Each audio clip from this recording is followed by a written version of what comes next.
ce ne sont pas des étudiants caméramans, mais des étudiants vidéastes.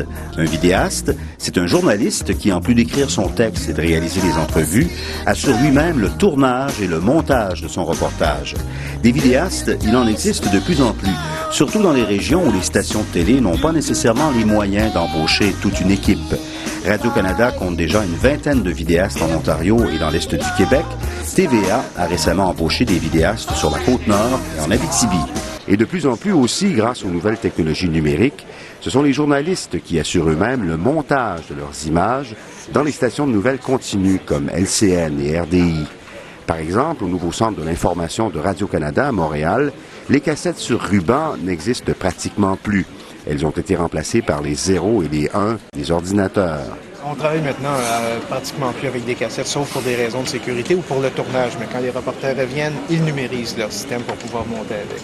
Et nous, tous nos items qui rentrent de l'extérieur du pays, moi je m'occupe du bulletin international, donc tout ça, ça rentre sur des serveurs numériques. Les images de l'Irak? Les images des inspecteurs de l'Irak aujourd'hui. Si j'avais pu avoir ça, moi, ça aurait été formidable.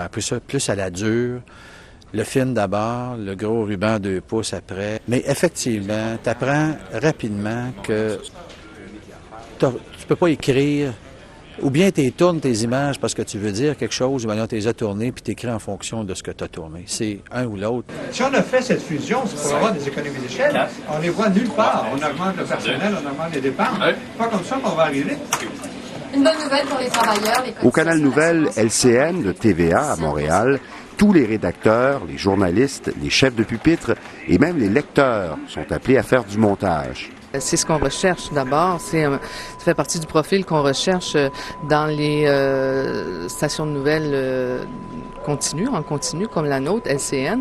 Alors, c'est vraiment d'avoir le journaliste le plus complet possible. Puis on n'est pas nombreux, hein, tu l'as vu là ici, on n'est pas nombreux, donc c'est pas vrai que ça nous prend un monteur, un journaliste, un rédacteur, un ci, un ça. On a besoin des personnes, des journalistes très complets dans leur métier. OK, Vincent, j'aurais besoin d'un top net sur l'Irak. Il faut que tu me sortes les événements de la journée parce que là, j'ai rien là-dessus. Il faut être au courant minimalement d'à peu près tous les sujets dont on peut être amené à traiter, qu'on peut être amené à traiter. Donc, si on te demande un ESU, tu sais déjà tu as déjà une idée de ce qu'il faut que tu montres aux gens. Si c'est un attentat, par exemple, ben là, il faut que tu montres l'endroit de l'attentat rapidement, que tu choisisses des plans variés, tout ça. Bon, ça arrive souvent qu'on nous demande de travailler à la seconde près. En fait, avec la pratique, tu développes une confiance, tu sais que tu vas être capable de le faire. Et bon, c'est stressant, oui, mais ça dure quelques secondes, puis après ça, ben c'est fini. Consciente de la nouvelle tendance, la Cité collégiale d'Ottawa offre depuis 2002 une formation de caméraman et de monteur à ses futurs journalistes. À notre connaissance, il s'agit du seul programme du genre au Canada. Ces étudiants pionniers ne veulent pas nécessairement devenir vidéastes plus tard, mais ils sont d'avis qu'apprendre à tourner et à monter fera d'eux de meilleurs journalistes. Si je suis journaliste puis je monte pas nécessairement, ben je vais comprendre la job au moins du monteur, je vais savoir de quoi il a besoin, qu'est-ce que le caméraman a besoin aussi, je vais pouvoir lui donner des idées, je vais pouvoir mieux penser à mon reportage fonction image et montage aussi, en plus de ce que je vais faire comme reportage moi-même. Donc je trouve que ça donne un atout de plus que l'autre journaliste qui l'a pas appris. C'est merveilleux de pouvoir comprendre comment manipuler une caméra, comment manipuler la table de montage, parce que moi je me sens indépendante avec ça. Puis c'est ce que j'ai pas si je suis juste journaliste avec un micro, tu sais. Okay. C'est de l'indépendance. Puis ça nous permet de faire notre expérience nous-mêmes, tandis que si on ferait juste la théorie, ben on arriverait sur le terrain puis on ferait les mêmes erreurs. Tandis que là, c'est quand on est à l'école, on est ici pour faire des erreurs puis pour apprendre. Les images qu'on veut, on a travaillé nous-mêmes avec la caméra. C'est nous qui est allé chercher nos images. C'est sûr qu'on voit les deux côtés puis on est plus apte à travailler avec des caméramans parce qu'on voit vraiment c'est quoi qu'ils font, on le sait, on le fait. C'est beaucoup de travail, mais je pense que ça va nous aider quand on va arriver sur le marché du travail parce qu'on va être plus polyvalent. On va pouvoir faire plusieurs choses. On ne sera pas dépendant de notre caméraman. C'est toutes des expériences qui nous aident, même si on est avec d'autres gens qui vont le faire à notre place. Je pense de savoir c'est quoi déjà, ça nous met déjà une longueur d'avance par rapport à ceux qui ont juste peut-être une formation en journaliste. Fait que je trouve que c'est déjà mieux d'avoir déjà une formation de vidéaste. Ça nous permet d'être un meilleur journaliste. Ben moi, je m'attendais pas à ça en venant ici à Cité collégiale, d'apprendre à faire du tournage, du montage aussi. Puis je trouve que c'est un plus pour les étudiants parce qu'on est capable de tout faire. Si on arrive dans une station un jour qui nous demande « Hey, là, il n'y a plus personne, on n'a pas de caméraman, c'est tout, faut qu'il y aille. » Fait que, tu sais, je serais pas « Ah, je sais pas comment, tu sais, je vais savoir comment faire. » Puis le montage, c'est la même chose. Une fois que tu es là, une fois que tu as ton sujet, une fois que tu as appelé tes contacts, une fois que tu as tourné, c'est tourner, monter, c'est le fun, c'est vraiment facile. Une fois que tu l'as appris, c'est facile, les in et out, tu sais c'est quoi maintenant. Ça nous donne l'opportunité aussi de voir c'est quoi le travail d'un caméraman. Et un jour plus tard, quand on partira avec un caméraman, on sait à peu près qu'est-ce qu'il doit prendre et on lui dit « Ah, ça c'est une bonne idée que tu puisses prendre ça » parce qu'après aussi, on donne les directions de montage et on sait tout, comment faire, on est bien préparé. T'arrives là-bas puis tu sais tout faire, autant monter. Puis je trouve que ça nous permet vraiment d'exprimer tes idées comme tu veux parce que comment tu le vois dans ta tête, ben c'est comme ça que ça va arriver parce que c'est toi qui fais absolument tout. Ben, moi, en fait, je trouve que c'est une super bonne idée parce que ça fait, nous, des journalistes beaucoup plus complets, beaucoup plus polyvalents en même temps.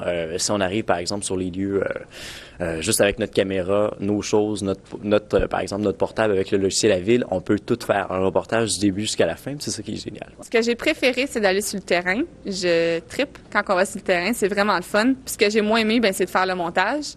Mais ça s'apprend, puis il faut savoir un petit peu qu'est-ce qui se passe dans les deux, là. Mais pourquoi le montage? Parce que c'était plus technique?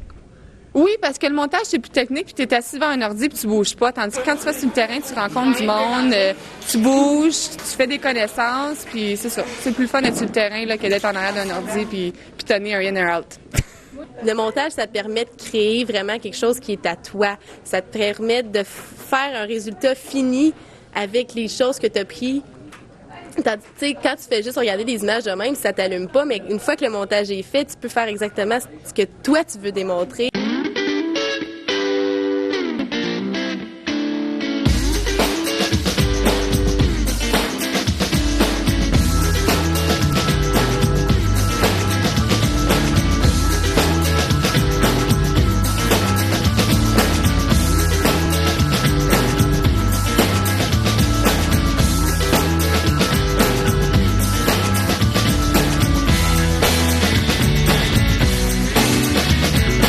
Toi, personnellement, est-ce que tu aimerais être vidéaste plus tard?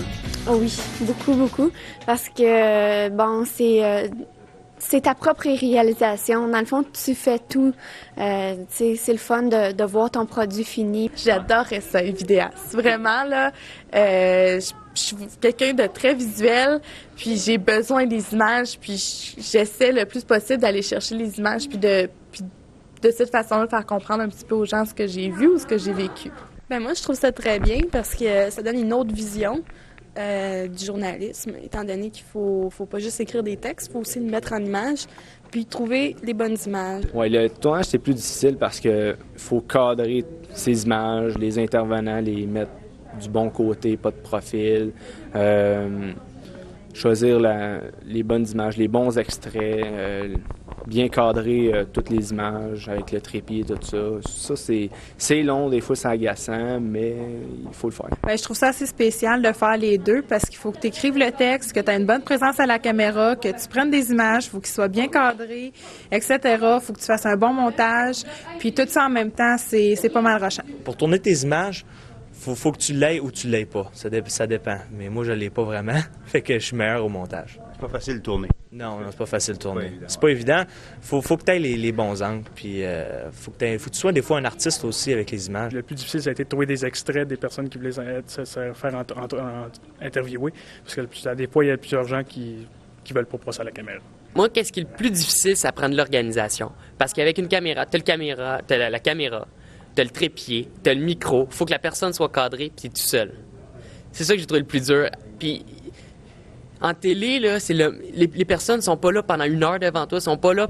Tu veux pas faire perdre leur temps. Ça fait qu'il faut que tu sois rapide, efficace, puis que ça soit parfait. Puis t'as pas 2 shots, t'as 1 shot. Moi, ce que j'ai trouvé plus dur, c'est de trouver les sujets. Faut que ça soit intéressant. Faut que tu penses à avoir toutes tes images, tes pleins sons, quels extraits tu veux. Puis c'est pas nécessairement facile parce que notre tête n'est pas encore n'est pas encore habituée à savoir ça. Fait que tu arrives sur place, tu fais toutes tes affaires, tu penses faire avec un excellent topo, tu arrives, tu rentres tes affaires, puis tu te rends compte qu'il manque plein de choses. C'est vraiment l'aspect technique, David. Je pensais pas que j'étais pour trouver ça aussi difficile. Puis encore aujourd'hui, j'ai encore un peu de difficulté, mais tranquillement, pas vite, l'expérience, elle rentre. Et quels conseils auraient-ils à donner à leurs successeurs, aux futurs étudiants vidéastes?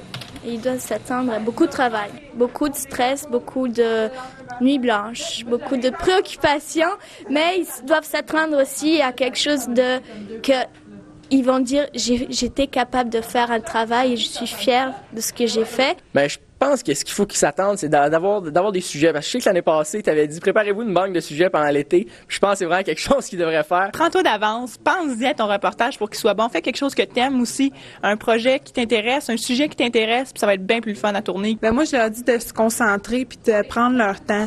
Que même si t'es dans le rush, ben concentre-toi sur tes affaires puis donne-toi pas trop de pression.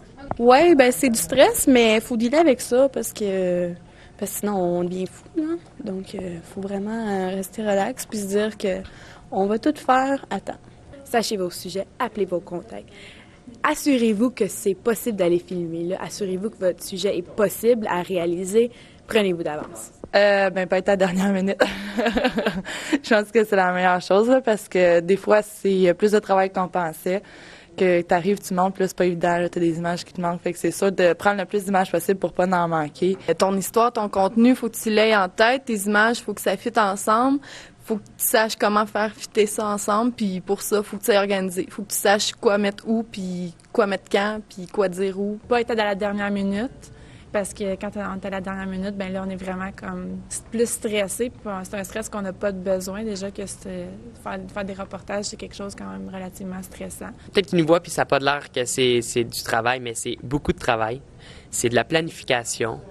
Et il faut pas perdre notre temps, puis il faut savoir où est-ce qu'on s'en va. Réservez vos caméras, ayez un agenda, soyez planifiés parce que sinon vous n'arriverez pas. Bien organiser ses idées, structurer son texte, sa pensée, puis avec ça, puis t'es sûr de travailler fort. C'est sûr que la clé, c'est toute la clé dans le travail finalement. Je leur dirais de prendre beaucoup d'images parce que on se dit souvent qu'on a des belles images, tout ça, mais on n'en a jamais assez. D'y aller avec les idées qu'on a, faire comme on pense, puis ça va bien aller. Si tu crois en toi, si tu crois en tes idées, puis que tu le vois, ben vas-y, puis peu importe, même s'ils disent que ça marche pas, essaye-le.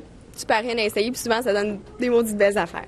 Vraiment faire appel à leur imagination, puis exploiter tout le sens des images. Je veux dire, une image vaut 1000 mots, comme on dit.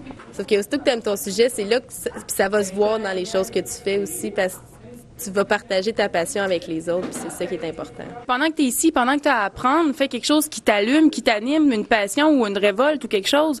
Comme ça, tu vas être capable de travailler comme il faut, puis tu vas être passionné à travailler sur ton montage, parce que ça va être quelque chose que tu aimes. C'est sûr que plus tard, on a un chef de pupitre, il peut nous donner n'importe quel sujet, mais je pense qu'à l'école, on peut se permettre d'aller vraiment cibler ce qu'on aime, puis notre passion, puis à ce moment-là, on réalise de beaux projets. Prise 1. Prise 1. Dans 3, 2, 1. Les étudiants inscrits en journalisme électronique à la Cité collégiale d'Ottawa doivent aussi apprendre à se filmer eux-mêmes, ce qui n'est pas toujours évident au début.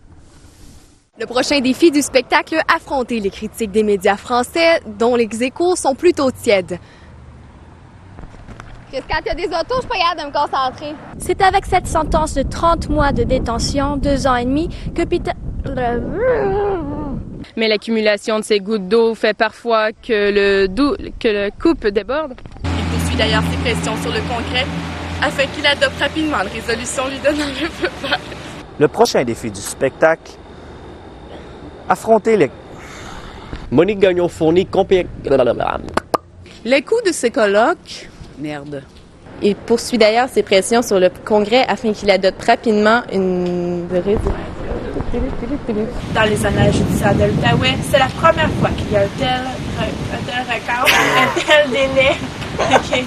Il poursuit d'ailleurs ses pressions sur le Congrès. Les coûts de ces colloques dans l'océan. Monique Gagnon-Fournier. C'est-à-dire agir de façon préventive. Il poursuit d'ailleurs ses... Dans les annales judiciaires de l'Outaouais, c'est la première fois qu'il y a un tel délai entre un meurtre et une accusation. Ah! Hydro-Québec croit que sa ligne sous-marine finira par être rentable. Les risques de sacrifice. Avec cette sentence de 30 mois de détention de 2 ans et demi. Hey, c'est pas facile! Mais l'accumulation de ces gouttes d'eau fait parfois que la coupe déborde, tant chez les employés que chez les clients. Les coûts de ces gouttes d'eau. Officiellement, le gouvernement britannique évoque en Irak la possibilité d'offrir plus en plus de taxes aux considérables. Bien sûr, nous allons avoir une élection partielle dans le comté de Londres et seul Mike pourra y avoir... Prise 20. Les coûts de ses revenus, les coûts de ses colocs. Avec cette sentence de 30 mois de détention, 2 ans et demi, c'est dans un... Prise 21. Finalement, on va se rendre à 50. Les risques d'investissement de 120 millions ont été sous-évalués. La société admet d'ailleurs qu'elle sera plus prudente la prochaine fois. Les coûts de ces colloques... C'est donc dans un pénitencier fédéral que Peter Dagenet devra purger sa sentence. Un record qui nous rappelle que la justice a le bras long. Skina Clément pour la cité collégiale. Attends. Dans 3, 2, 1. L'auto tombe dessus. Non, il me regarde. Ah, tu m'as fait rater! Il me regarde tout. Vous me faites rater. Ah ouais, tombe ton auto. Marie-Josée Paquette, à Mystique. Oh. C'est-à-dire agir de façon préventive. Il poursuit d'ailleurs ses allégations. Dans les annales judiciaires de l'Outaouais, c'est la première fois qu'il y a un tel délai entre un meurtre et une accusation. Ce record prouvant... Mais l'accumulation de ces gouttes d'eau fait parfois déborder la coupe. Non, c'est pas ça. Ici, Annick Morin pour la cité collégiale. J'étais en train de perdre mes lunettes. Un record qui nous rappelle que la justice a le bras long. Émilie Massé, TVA, du palais de justice de Gatineau. Oh my God! Moi, j'ai été ravi d'apprendre qu'on avait développé le programme à la cité collégiale justement en tenant compte de ce qui s'en vient, plutôt que d'être souvent, comme ça a été le cas antérieurement, dans le milieu de l'éducation, à la remorque de l'industrie. L'industrie, c'est inévitable, elle est partie par là. Le journaliste, de plus en plus, va être appelé à s'organiser tout seul et à être le maître, le seul maître après Dieu de son reportage. Il faut s'amuser, il faut en mettre, il faut être passionné, il faut mordre dedans. Et c'est ça qui va donner un résultat passionnant dans lequel on a le goût de mordre. Puis je dirais aussi que c'est l'avenir. Puis je ne sais pas si... est-ce que vous enseignez comment tourner aussi des images? Oui. Ah ben ça, c'est encore mieux. Je te dirais. On va être plus autonome. C'est que de savoir que moi, je connais déjà ces aptitudes-là, je les ai déjà, ben ça me fait une personne, que je suis plus confiant. Puis quand je vais rencontrer mes employeurs, ben je vais dire, regarde, moi, je peux filmer, je connais mes angles, je connais déjà comment monter à vide. C'est que ça me donne déjà un plus pour avoir un meilleur job. En apprenant à être journaliste et puis en apprenant à être caméraman, on est un petit peu plus complet en tant que journaliste. On va aller sur le terrain puis on va déjà savoir avec notre caméraman plus tard, OK, bon, mais prends telles images, ça va être bon, on sait un petit peu plus où s'en aller, puis ça va faire de nous des personnes plus complètes en arrivant sur le marché du travail. On n'a pas de limite à ce qu'on peut faire avec la caméra. Souvent, le texte, on est des fois limité, mais là, on peut exploiter les côtés imagés des nouvelles. Puis comme ça te fait voir l'autre côté de la médaille. Je pense en bout de ligne, c'est le téléspectateur qui en sort gagnant parce qu'il va avoir un meilleur reportage. Puis surtout, il faut persister puis pas se décourager parce que c'est pas facile. C'est pas tout le monde aujourd'hui qui a la chance que moi j'ai eu, par exemple, quand j'ai commencé dans le métier dans lequel j'ai été très gâté et dans lequel je continue d'être extrêmement gâté, mais dans lequel j'ai bien du plaisir. Bonne chance puis lâchez pas. Et qu'il se retrouve vidéaste, journaliste, chef de pupitre ou lecteur à la télévision, souvenez-vous bien de ces visages. Ce sont eux qui seront témoins de l'histoire et qui, par leur reportage, nous la raconteront. Ici Daniel Tremblay pour la Cité collégiale à Ottawa.